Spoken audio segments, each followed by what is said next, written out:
Hi everyone, I'm Angela. Welcome to Buck Ridge Homestead. I'm glad you're here. Thanks for watching and being part of my world. I really appreciate it. And today might kind of be a long video, so if you're not interested in this, feel free to click away. But I wanted to address my story, and the reason I want to is because I'm hoping to help other people that might have symptoms of the rare disease that I have, because it felt like it came out of nowhere to me, and I really want to hopefully help somebody else. And when everybody asked me how I'm doing, in the beginning they always said, well, how did you know, and what was wrong with you, and what are the signs and things, and I think that comes out of fear and that people are scared. And so I want to tell my story, what signs that I had and what I noticed and how I see now, looking back on all of the signs that I couldn't put together, and frankly neither could the doctors, and tell you what has happened along the way and what the future holds, and also hopefully be an inspiration to anyone that's newly diagnosed, because there is hope. And the drugs that they have nowadays, even though the disease is non-curable and it's considered terminal, is working really good for me at this time, minus the damage that's already been done that I have to deal with going forward. So I just wanted to first start with, looking at the Mayo Clinic. I will read you what amyloidosis, that's the disease, and what the actual definition is from them. It says amyloidosis is a rare disease that occurs when a protein called amyloid builds up in your organs. This amyloid buildup can make the organs not work properly. Organs that may be affected include the heart, kidneys, liver, spleen, nervous system, and digestive tract. Some types of amyloidosis occur with other diseases. These types may improve with treatment of the other diseases. Some types of amyloidosis may lead to life-threatening organ failure. Treatments may include chemotherapy with strong drugs used to treat cancer. Other types of medications can reduce amyloid protein and production and control symptoms. Some people may benefit from organ or stem cell transplants. So that's the definition from the Mayo Clinic, and which is pretty scary. So I'm not sure if anyone else is from Canada, or even maybe not, but knows the name Gino Ojek, who is a famous NHL player. He just recently passed away from this disease. And so I was hoping that it would be more brought to light, because he was so famous and more recognized. And I'm hoping that it is, but we'll see going forward. Right now, March is Amyloidosis Awareness Month, and that's why I'm doing this video also. So I thought that for example, so I went into the pharmacy the other day and everywhere was purple, and I am all for when it's different diseases, Breast Cancer Awareness Month, whatever, and this month happened to be Epilepsy Awareness Month, and I thought, oh, that's cool. But I wish that amyloidosis could also be promoted, because even though it's rare, it's becoming more and more concerning, and more cases are being noticed that this is what they have, that we're going undiagnosed. And if we could bring more awareness to it, it would be amazing. So anyway, where to start? I don't even know where to start. I think I would, if I go back a few years ago, probably 3 years ago, I used to walk around the neighborhood, which we did this thing called, me and my girlfriend that lived down the road did this thing called the Big Block, we called it, which was probably like 10 blocks, actually 6 to 10 blocks of actual steps, maybe further. And we would walk around that nearly every day for exercise. And I started to I started to be walking with her in the last couple of years and starting to have to like stop and take breaks. And she's 15 years older than me, and I could not keep up with her at all. She was way ahead of me, and I thought, what is wrong with me? Like, should have good cardio. I usually have good cardio. It's not making any sense to me. So I thought, this is kind of strange, but I just thought, oh, I need to exercise more. I need to exercise more. I'm so out of shape. And I would blame myself. And we would walk, and over as time went by, I would be standing at the bottom of the hills with my hands on my hips, huffing and puffing, and she'd say, that's okay, we can wait. And I thought, what is going on here? This is super strange. And we also used to ride bikes constantly, and we would ride big bike rides, like around this large lake that's here on the highway. We would go pretty far. And all of a sudden, one day, I couldn't even ride like a quarter mile, and I was huffing and puffing, and I asked them, I said, do your lungs burn every time you exercise? Because that's been going on for like a few years. And they said, no. That just sounded so foreign to them. And I thought, really? I thought this is how it always feels, because that had been going on for like 3 or 4 years. So that was kind of a sign. Looking back, at the time, I had no clue, no idea of anything. I just thought I was out of shape, and I beat myself up for that, which now I see is so crazy.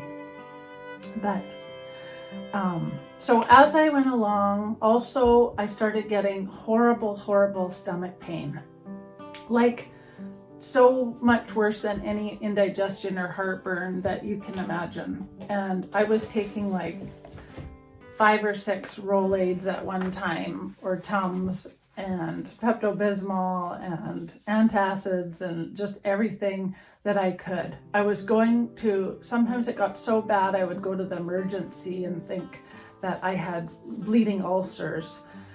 And I would leave there, and they said, we did a lung x-ray and we don't see anything. And so I would leave thinking that I'm losing it. Why I'm imagining all these things, like it just seems crazy. And so that was getting aggravating. I always just thought it was me. And slowly I started just gaining weight, but I wasn't eating anymore. I was actually exercising more when I could. I was doing all these crazy things. I couldn't figure out what was wrong with me, and I just kept blowing up and blowing up and blowing up. And finally I went to the doctor again and said something is wrong with my stomach, and I just didn't know what. And she sent me for 2 biopsies on my stomach and a colonoscopy, where they took a biopsy, and neither of those came back with anything wrong. So I thought, well, what is going on? It must be ulcers in my stomach, because this just still doesn't make any sense. And so then I would go online and I would search, and I tried every cleanse that there was. I bought every single cleanse, thought I'm going to just cleanse myself. I'm unhealthy and something is going on. And I would do that, and I would feel worse. I would have more stomach pain and be running to the washroom, and it would just be horrible. And then I decided that I had spoke to somebody, and they had said, I bet you have kidney stones.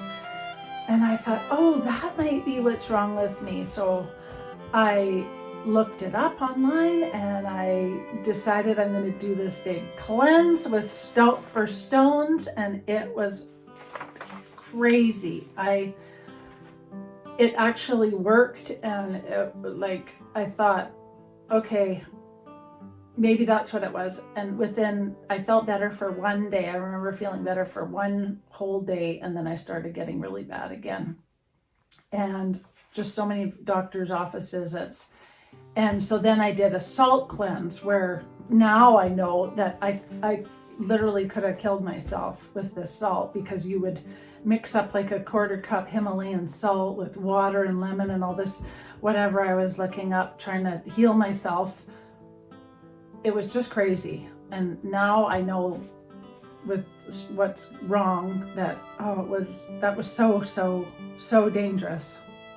So the other thing that was going wrong is at night my arms would go numb all the way from my shoulders, and I've had previous back surgery on my lower back, and I thought that maybe that was definitely connected, that something was going on in my back again because it was really bothering me, and that maybe it was from my back surgery.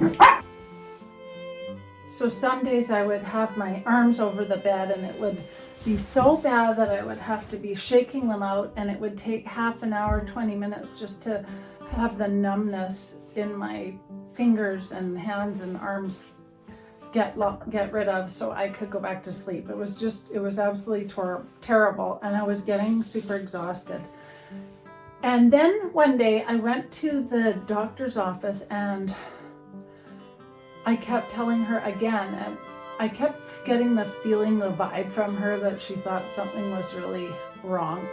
Well, it was really wrong with me, that I was thinking all these crazy things were wrong with me, because now my arms are going numb, my stomach's killing, I can't stop going to the washroom.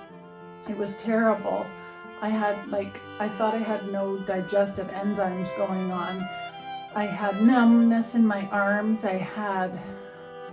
My voice was going hoarse. That was another thing that was happening. My voice was changing. I had a sore toe. So I had all these crazy things that didn't seem like they were related at all happening at the same time. And they were really bizarre. And so I understand that it was hard to believe, honestly, when I look back.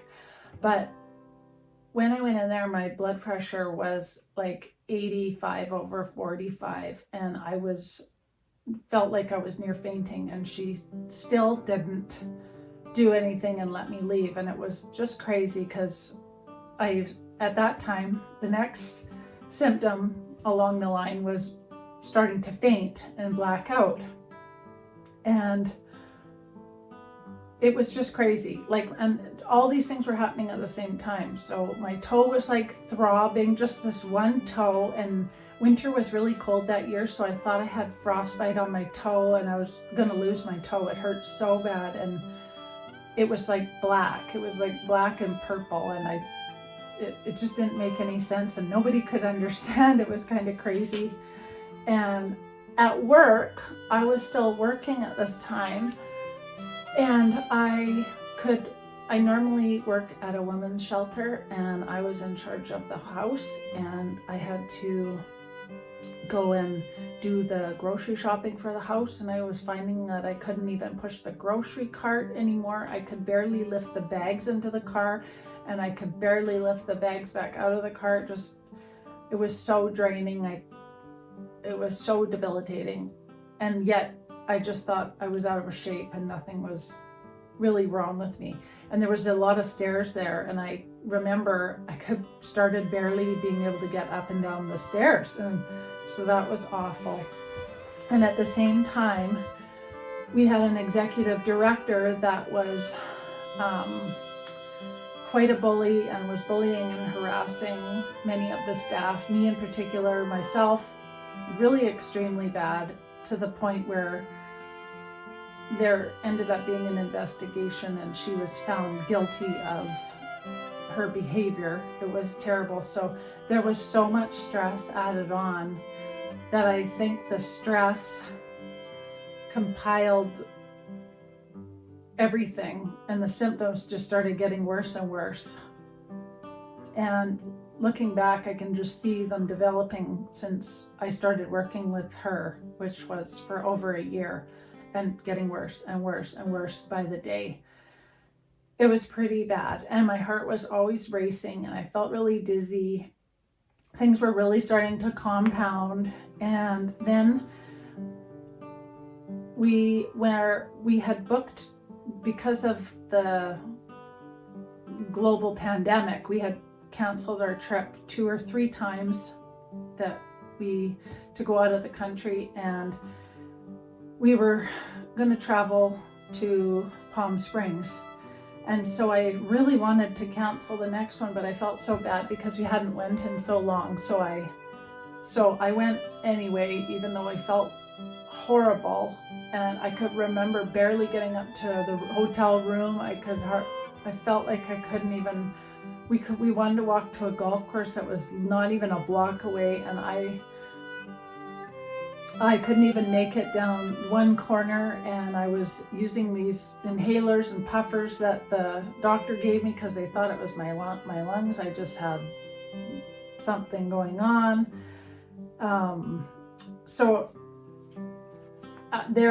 That's when I got the call that my biopsies were clear for my stomach and my colon, and nothing was wrong, which made totally no sense. So I remember laying by the pool in the shade because I couldn't even take the sun. I couldn't even stand being in the sun, which isn't like me because I love the sun, and that's all I want to do is be in the sun. And I remember thinking that, well, what is going on? I can't even swim. I can't even barely get into the pool. I felt like almost like a stick, like I couldn't bend, and things just so weird. And I couldn't enjoy any food on our trip. I couldn't enjoy any food at home. I could barely eat anything. We would go to a restaurant and I was just trying to pretend that I was having a great time, even though hubby knew I was just like in such bad pain. And yet I kept gaining weight and gaining weight and gaining weight. And I would go back to the room and lay on the bed and not even want to go outside, which was terrible. It was really terrible.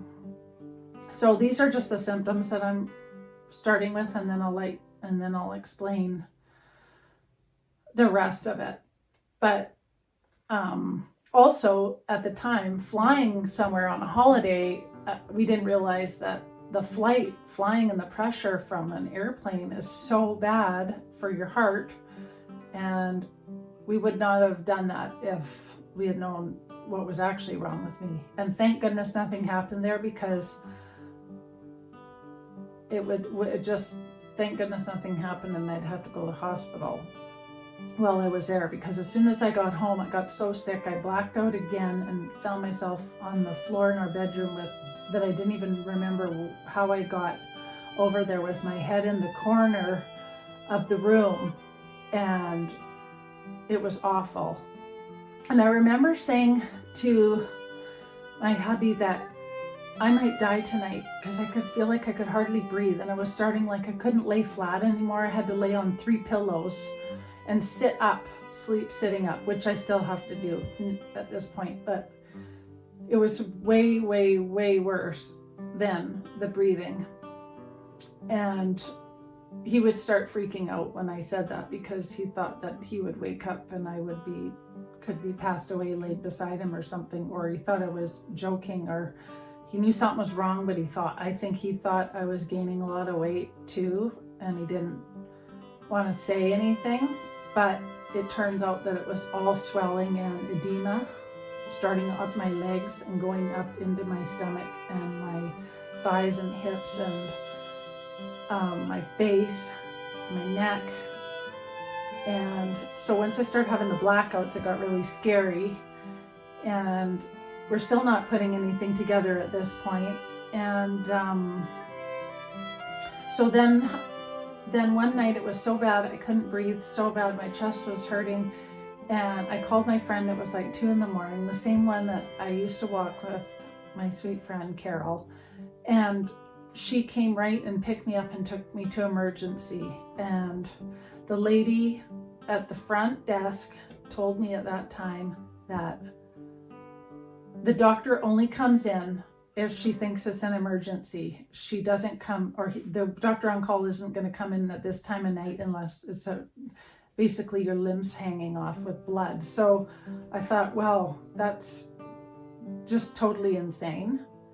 And I remember laying there in the back room on like a stretcher, and I had to wait till morning for her to come, because she didn't think whatever the receptionist forwarded to her made it sound like that it wasn't serious enough for her to bother coming in. So she didn't. And then in the morning she came at 7 a.m. and I was laying there, and first thing she did was say, you must be pregnant, and gave me a pregnancy test, which to me was totally absurd because of my age for one, and that I knew I wasn't, and that's not what the weight was. But I understand them wanting to go through all of the steps and precautionary things.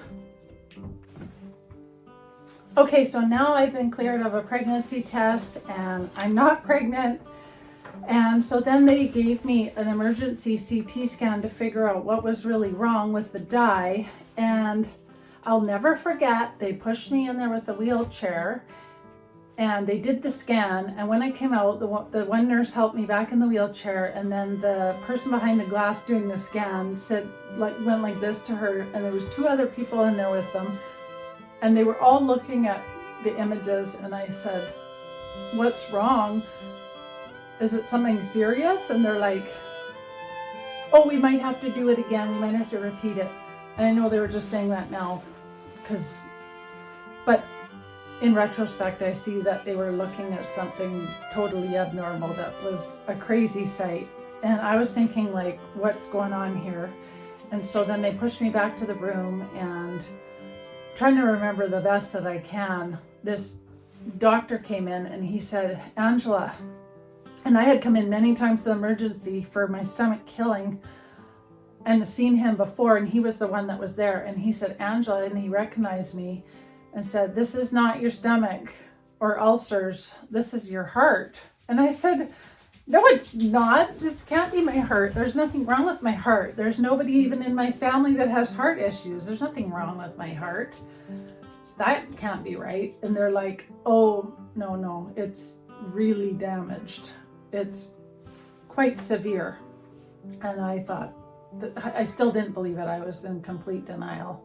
And then they admitted me then to the ICU in our hospital, and the specialist came in and told me that my heart looked like someone of a 90-year-old person with bacterial bits all over it. And so I thought, this is just getting crazier and crazier. It just sounds like such like a movie. This can't be. And they put me on this most potent antibiotic that they had there. It went on for a couple days, maybe a few days. And then it wasn't working, nothing was changing. They would give me an echocardiogram and ECGs, and it was still all doing these weird things and in AFib. And so then they started saying that, or actually right away they asked me if I was into drugs, serious street drugs, because this is typically what they see from someone who uses needles. And I said, "I've never done that in my life. I've never done anything.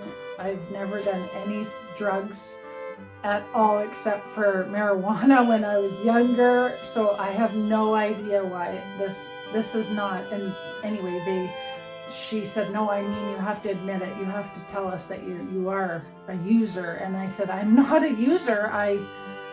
Not that that's anything terrible. It's just, this is my story, and in my case, I wasn't, and I never was, and am not." And they did a huge drug panel and every single drug, and they all came back negative. So they were even more boggled by that. And I had this amazing internist here who's absolutely amazing, Dr. Aziz, and he is like this ultra researcher, and he kept researching what was going on. And I was pretty out of it because I was so ill, and I didn't know he was doing this. And he came back and he says, "Angela, I think you're a very sick lady, and I think you have something very serious, a very rare disease." And I thought, how could this even get any weirder? Because I don't have heart problems in my family. Now my heart is so damaged, all this stuff is wrong, and now I have a rare disease.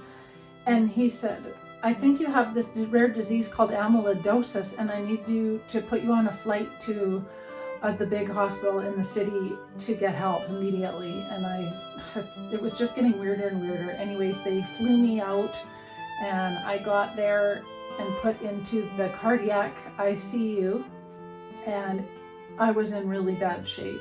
I think even the first night I was passed out on the floor, them trying to get me in the bed or use the washroom. And they did some crazy stuff with tilting the bed all the way up and spraying nitroglycerin and giving me all these drugs.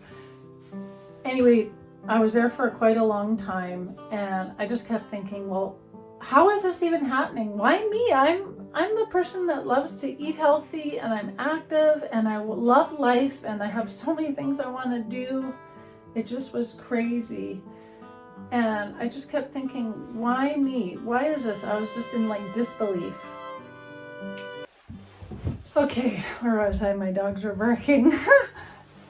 Oh man, it was such a long journey. I hope that by me explaining some symptoms that it can help somebody else notice this, because I can't remember if I even said this already, but it makes me really sad. I was just telling Jamie that it made me really sad. I went into the pharmacy the other day and everything was Epilepsy Awareness Month, and I thought we really need to promote amyloidosis awareness too. And I'm all for promoting everything, but if there's no awareness of a disease, which is amazing that it's wonderful that it's Epilepsy Awareness Month in March, but so it's also amyloidosis, because if you have that and you don't know you have that, the doctor said that there's just so little research, and I'll get to the clinical trial that just happened that I am not taking part in, but reaping the benefits from on the medication plan that they put me on for chemotherapy. But if it doesn't get out and talked about, it will never be able to be donated to, because nobody would know to donate. Because when I went to the till, I donated, and you could buy cookies and you could do all these things. That was really great. And they had purple ribbons and things. But that's only because it's out there and we can see and support the cause. So I just really hope that this can get more popular as the years go by, as more cases come out that they have the disease, as they're finding more and more people are having this. So anyway, so I'm in there, and they're doing MRIs and CT scans and echocardiograms, and then I even had something called a transthoracic echocardiogram and angiogram, heart biopsies. The worst horrible thing was this absolutely horrific bone marrow extraction, where they put a drill into your hip and pull out bone marrow. It was out while you're wide awake. It's just horrible. Absolutely. It was so painful. And that was a whole nother thing happening. There was someone being trained, and she went right through the other side of my bone, and I think I was in more pain than any normal person that had it, because they went through the other side. And anyway, the trainee had to stop, and the other hematologist came over and took over. It was just terrible. So many other things that I just think about that I had done before they could figure this out. That's how deceiving this can be. And so then we waited and waited and waited for these results to see if this could be confirmed. And then I finally was confirmed, and it took a month and a half to confirm the diagnosis of AL amyloidosis. And then I was put on this treatment called the Cyborg D treatment plan, which was part of this clinical trial that they had previously done, and I believe just ended in 2021. So it was just completed. It was a 2-year trial where people were put on this regime of dexamethasone, daratumumab, bortezomib, and I can't remember. Anyway, cyclophosphamide, 10 pills, 2 injections, and 5 other pills, and it was pretty intense.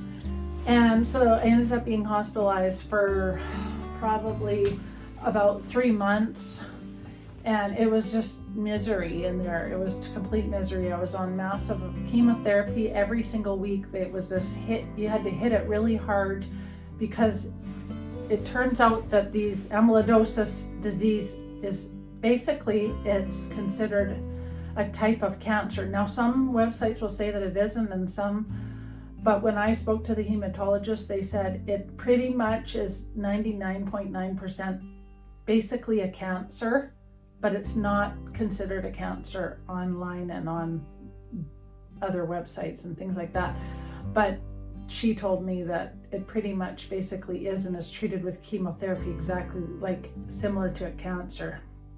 So I just call it cancer because that's what she said it was. And anyways, this treatment plan that I'm on, I was hitting it hard every week, and that went on and on for 6 months, and then it converted into a once a month thing, which was so great because there was no good days. By the time the chemotherapy was, by the time you were not sick, you had to have it again the next week, and it was just repetitive over and over, and that was like the cycle.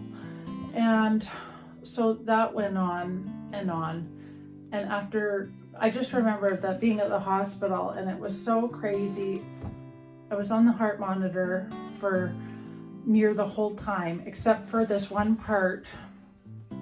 And it happened to be when I took the heart monitor off that I had a blackout and hit my head on the door frame in the corner of the sink and a bunch of other things. And then they ended up putting the heart monitor back on. But when I had it off, my hubby would push me in the wheelchair, and we would go down to this like little mall that they had and get food and green smoothies, and not do hardly anything, but just push me all over town and try and just get out, because it was just, I felt like I was like crawling up the wall. It was the middle of summer and I couldn't be outside, and the sun was like beating in my room. It was terrible. And finally they got my diuretic straightened out, because I'm on a very high dose to keep the swelling down. And now to wrap the whole thing up, my heart is not going to be repairable, and so I'm on the heart transplant list. Well, I will be. I'm awaiting being listed.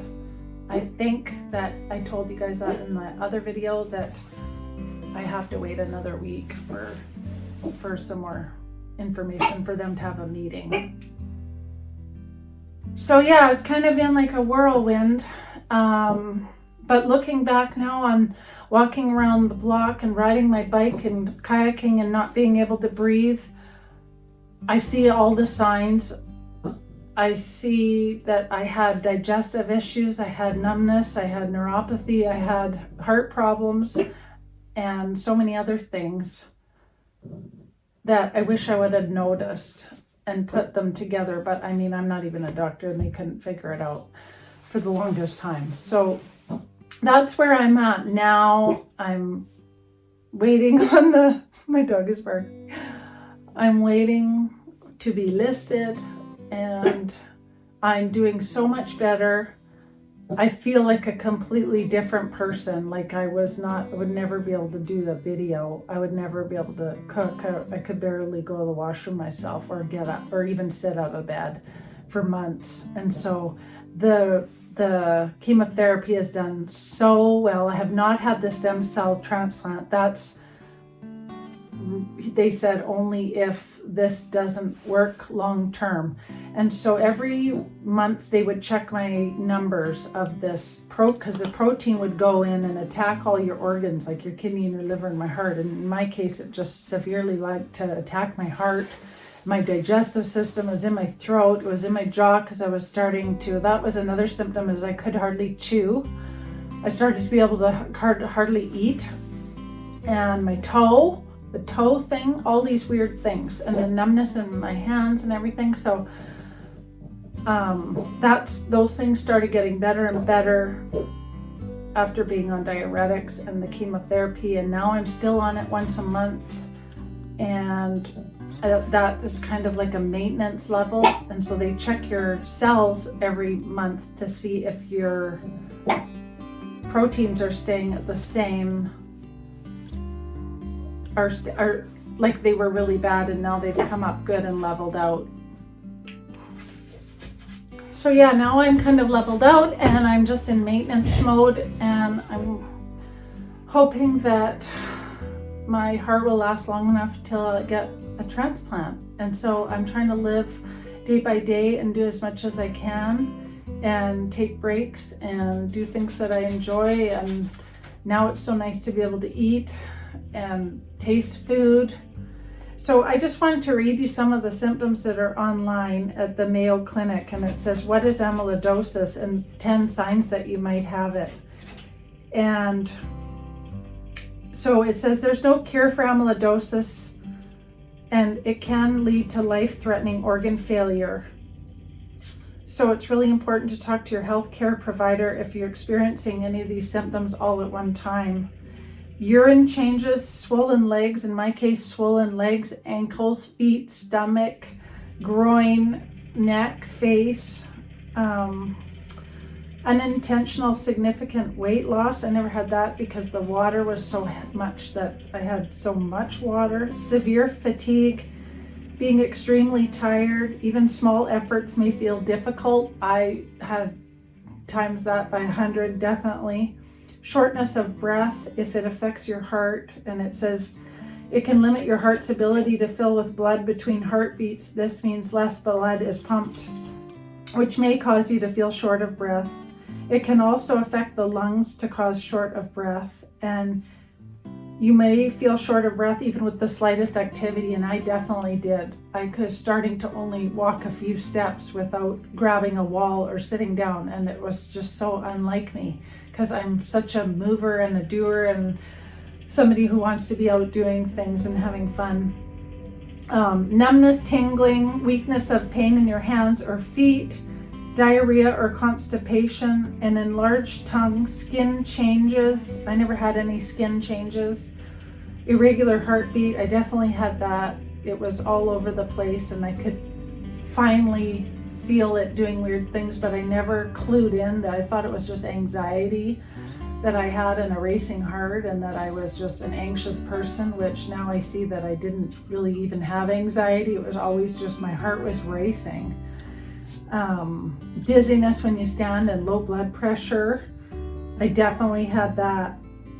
And so if you have any of these things, I highly suggest that you get checked because it's pretty serious. There's also 4 different types of amyloidosis, and I have the version called AL. And I'm not sure if that's the most common one or not, but it's happening in more and more people that are younger because they said, you shouldn't even have this. This is a disease that 70-year-old men get. And that's really scary because the risk factors do say on here, age. Most people diagnosed are between the ages of 60 and 70. And I was only 44 when I started having severe symptoms, but I can see symptoms, racing heart and things before that when I look back. Nearly 70% of all people with AL amyloidosis are men. Other diseases, having chronic infections or inflammatory disease increases your risk. Family history, some types are hereditary. They said this type is not hereditary, but I'm not 100% sure of that because my grandpa passed away from multiple myeloma and they didn't test him for AL amyloidosis, and that's very common in people with multiple myeloma, becoming more and more common. They're finding this, that they have this as well. Says kidney dialysis and people of African descent appear to be at a higher risk. So I wasn't in any of these categories. It just made absolutely no sense. So it was kind of hard to feel. And I really still don't feel like I'm someone who's got this. I feel like I'm going to be fine, and I just try and think positive and see the future and think of all the things that I want to do and go from there, because that's how I have to live at this point. So yeah, I hope this can help somebody in their journey. If you feel like you have any of these symptoms, to go check and really pressure your doctor, because mine ignored me for so many times. She did do a number of tests, but didn't do a basic CT scan, which would have shown that my heart was hugely enlarged and that there was a major problem. And also on my part, that I didn't go to the emergency more. Maybe I should have went more. I don't know how to fix anything back. I can't change anything now.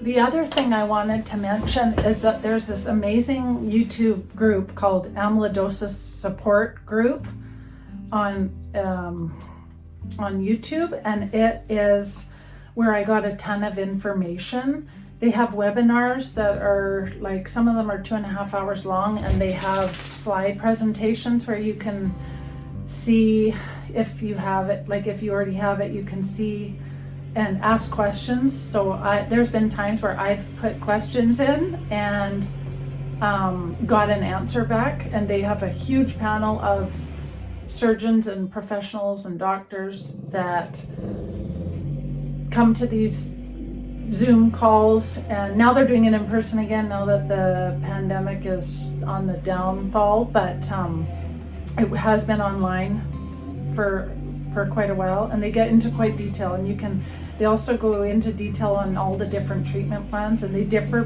in Canada and the US. So there's so many good. This is what it looks like. This is the site, and it goes and it shows how it changes the heart. They've got really cool diagrams on different things and overviews with the top leading professionals in the industry. So if that's something that you want to look into more, it's an awesome tool. So I hope that helps. Another thing that I learned on that website was all about ejection fraction, and how you can't go by the ejection fraction of your heart, the blood pumping in your heart between normal person and amyloidosis. And there's such good information on there on why and all these different things. It's just great to be able to have somewhere to go, because there isn't all that much research and things done, unfortunately. So hopefully that will change over the years. And there's also a really wonderful Facebook group that I'm part of, and that is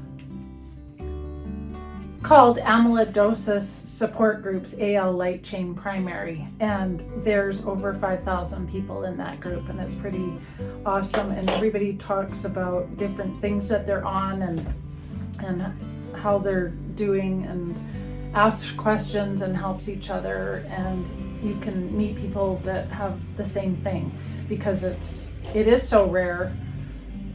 I think the doctors told me there's only one other person in British Columbia that's even close to my age or younger that has it, and it's a male. And so it's pretty bizarre and hard to cope with, that there's not that much information out there. So these are some great resources that I have found. I hope maybe they can help you out.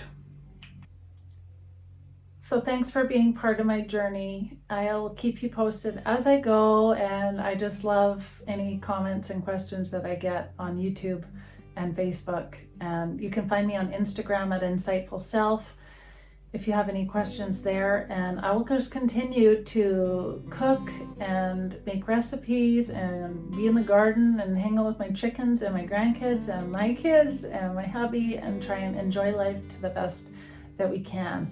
And I will take you on the next adventure with us. So if I do get a heart transplant, we're going to be looking at different things that we're going to do, because we're going to have 4 chihuahuas with us, and consider it kind of, I'm going to treat it like an adventure, and we're going to go from there because I can't think of it in any other way or it gets too overwhelming. So, and hopefully after that I can get back to my work, which I'm a professional counselor, and I'd love to get back to doing what I love, and that's helping other people in their life and through their challenges and setbacks and different things that they're going through. So hopefully this will happen sooner than later and there's no complications, but I'll still take you on the journey. And anyways, I hope that you got something from this video, and I knew it would be long and drawn out, but I really wanted to explain how it started and things that I saw from the beginning and through the middle, and where I am now with chemotherapy and my numbers being pretty good. And so now I'm just waiting for the heart to deal with the repercussions that the disease has caused to my heart, because technically the amyloidosis now is not, there's no proteins being made anymore in my body, and it's just dealing with the after effects of the damage. And so that's still a daily challenge, but I'm working through it. So thanks for being here. Thanks if you made it to all the way to the end. Wow. Wow. Thanks for listening, and I will see you soon in my next video. Bye, friends.